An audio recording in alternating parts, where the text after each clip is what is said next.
Okay, so here we discussed in the last lecture that etiological factors for lipidal metabolism. Etiology, that is age factor, hereditary factor, what is the role of hereditary in the lipidal degeneration, then what is the role of dietary habits in the atherosclerosis, then disturbance in the cholesterol mechanism, hypertension, cigarette smoking, hypothyroidism, then various infections, inflammations, injuries, then diabetes, and hyperhomocystinemia.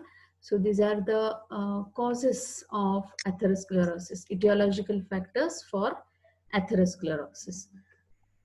Now we are going to discuss about the disturbance in the lipidal metabolism.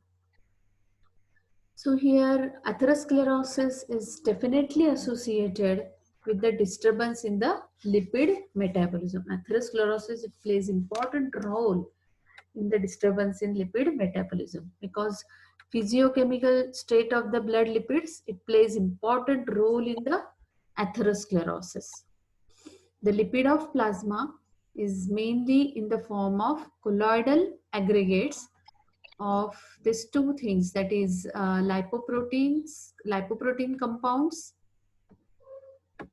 and phospholipids. So the plasma, the lipids, they are present in two forms, that is lipoproteins, that we call it as low density lipoprotein, high density lipoprotein, very, very low density lipoproteins. And also they are also present in the form of phospholipids.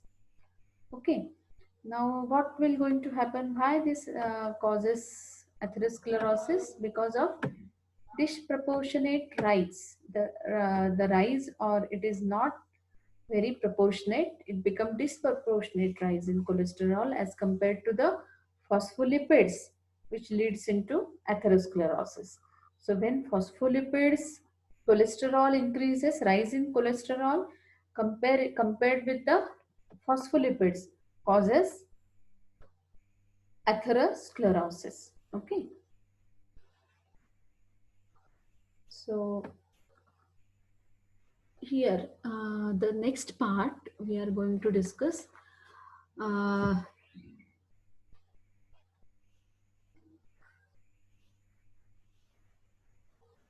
Now, what happens in the hypothyroidism? Again, this hypothyroidism, there is lipid disturbance of the lipid metabolism. It always leads to the hypercholesteremia. So, like diabetes mellitus, this hypothyroidism also causes or induces hypercholesteremia. And in this hypercholesteremia, whenever the LDL, the quantity or the amount of LDL rises than HDL, we call it as hypercholesteremia. Okay, because LDL, they are very much harmful.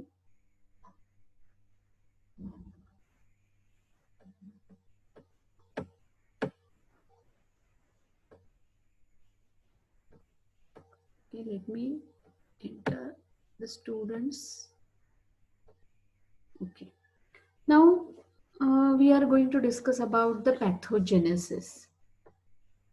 Now the main lipids in the blood are cholesterol. Okay, and the amount, what is the normal range of cholesterol, if anybody knows? Yes, what is the normal range of cholesterol?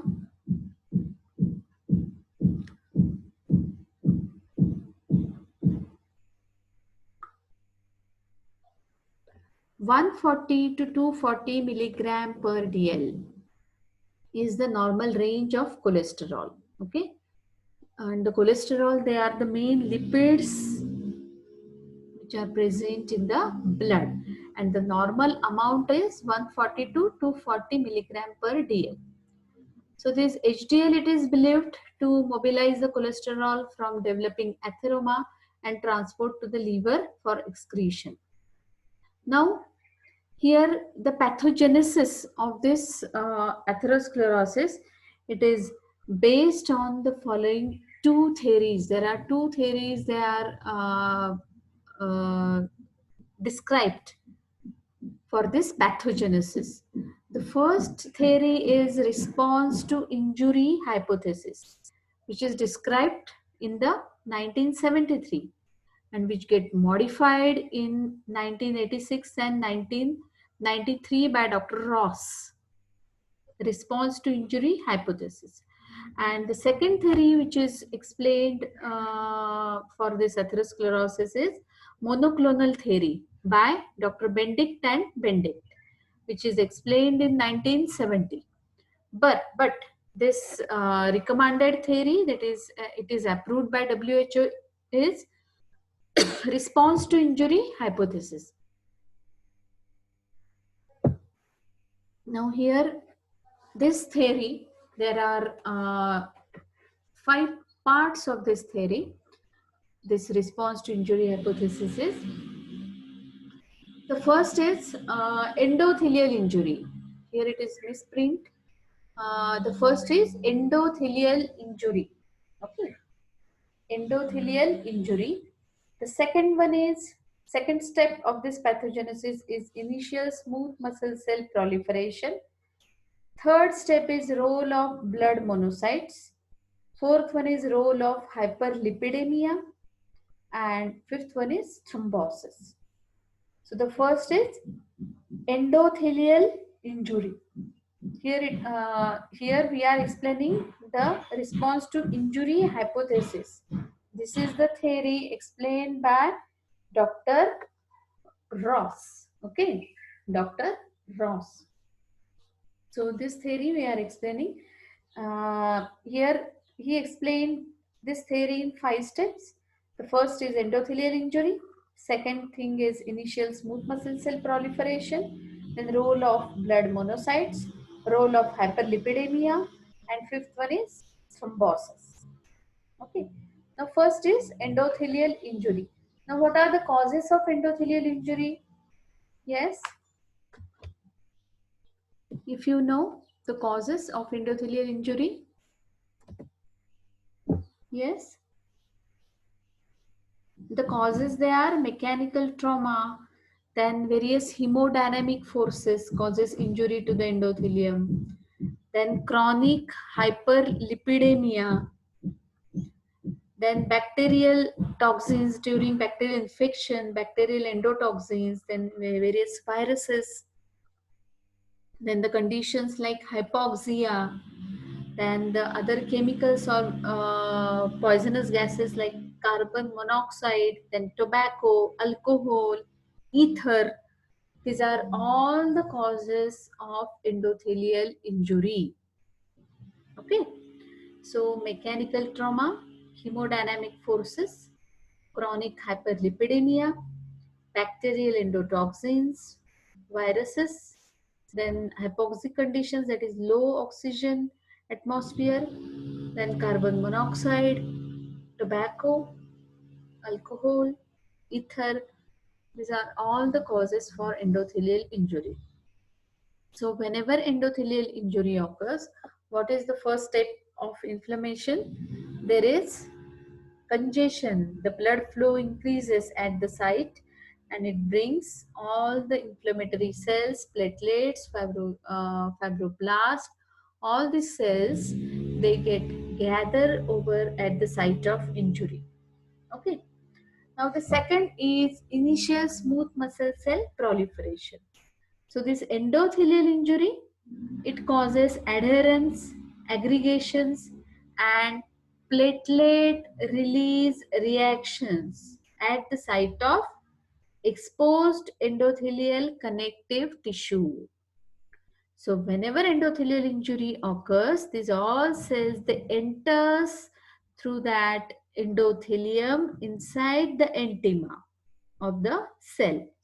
So whenever these cells, they get aggregate, they causes adhesions and they causes platelet release reaction.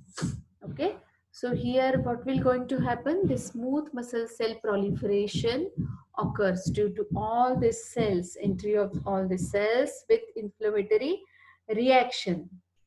Okay, or we can say platelet release reactions at the site of injury. Okay, so there is this smooth muscle cell proliferation occurs. Now the important part is role of this blood monocyte. Now you can see here in this picture, here this is the endothelium. Okay, this is the endothelium. Okay, tunica intima. This is the arterial lumen. This is the arterial lumen. Okay, and this is the endothelium. So role of blood monocytes. Okay, so here what is the role of monocyte? So here this monocyte, it get adhere. There is no receptors. There is no receptors for normal LDL.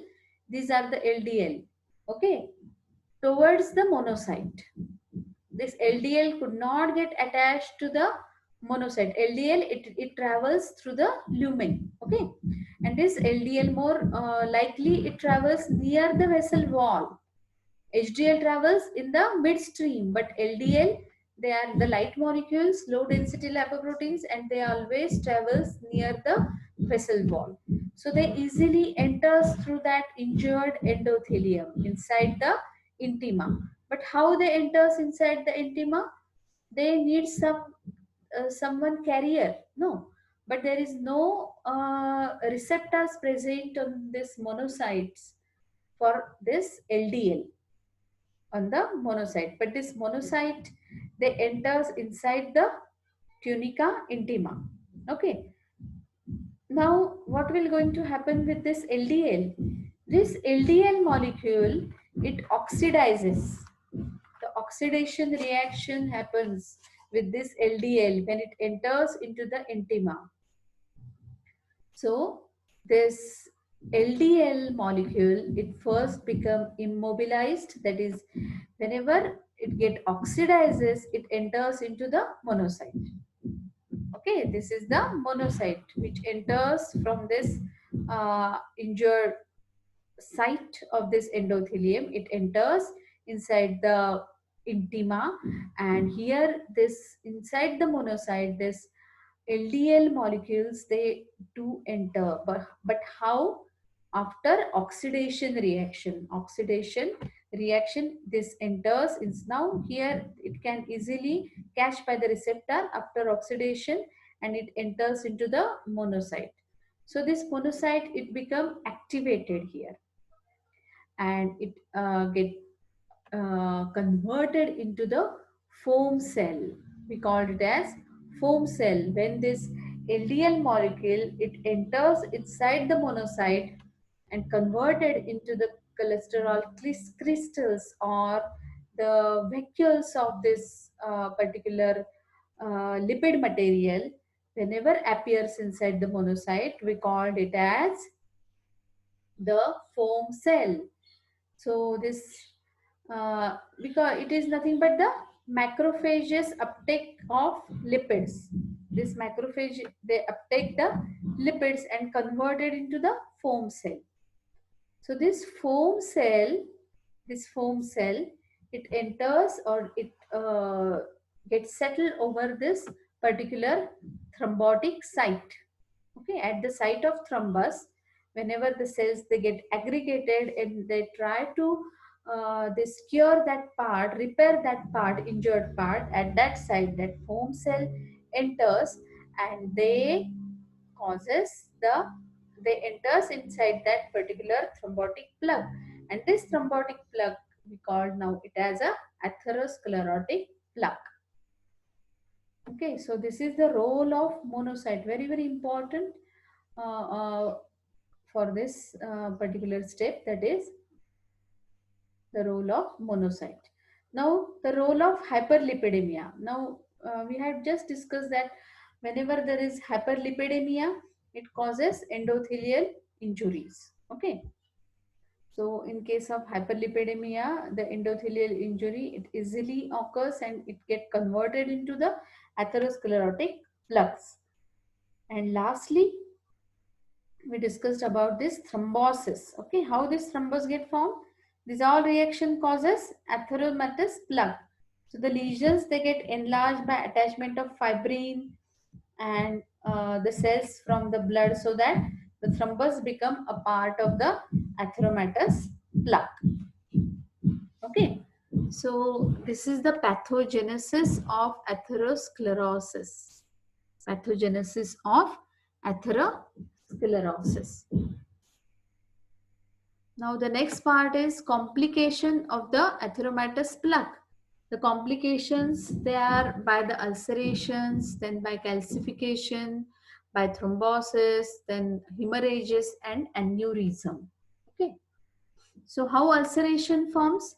So instead of repair formation, it forms degeneration in the arterial wall. So instead of repair, there is a degeneration process starts in the arterial wall, which break down and it get transferred into ulcers. Ulcers, they are nothing but the crater-like lesions appears inside the on the site, that is endothelium or any on the any surface. So whenever the crater-like lesions appears, we call them as ulcerations. So here, instead of repair, there is sometimes the degeneration starts, and there is this degenerative sites, they get break down and there is ulcer formation. Then next is calcium calcification. So here calcium salts, they get easily deposited in the fatty material and there is formation of soap of calcium. So the lesion, it become tough. Okay. So next complication of this atherosclerosis is calcification. Calcified plugs, they are very much tough plugs. Because of this calcium salts, they get deposited on the fatty material and there is formation of soap of calcium. Then third is thrombosis. Just we discussed that all the cells, they get gather over there, that is mainly WBCs. So here they get covered with this fibroblasts and there is formation of thrombotic plaques. Then next is hemorrhage. Sometimes there's hemorrhages, they forms underneath that particular plug, okay, or from this ulcerative sites. So this hemorrhages, they are again the complication of this atheromatous plaque. Okay, hemorrhages from the wall of the vessels. And the next is aneurysm, that is blood enters through the cracks and separates the layers of the aorta. The blood that enters through the cracks of the vessel wall and it separates the, whenever this blood enters through the cracks, it separates the layers of the aorta and there is a bulky, this vessel wall, it become very much bulky. We call it as aneurysm. Okay. So here we discussed about the complications of plaque and then the clinical effects. Last part is clinical effects. See here you can see the artery, the plugs, it starts forming inside the intima. Plug grows, it start growing here. See, and the plug, sometimes that plug ruptures and there is blood clot forms limiting the blood flow. This plug get ruptures here, this plug here get rupture and there is hemorrhages from this underneath the plug and it again increases the complication of this particular atheromatous plug or the vessel wall. It comes in danger and causes total blockage of blood. And lastly, the clinical effects of atherosclerosis, that is aorta, or aorta shows clinical effects like aneurysm, then thrombosis, then embolism, that is whenever this plug, it get ruptures sometime, so it travels and it blocks the microvasculatures. So embolism to the other organ. So the flow towards that organ, it stops.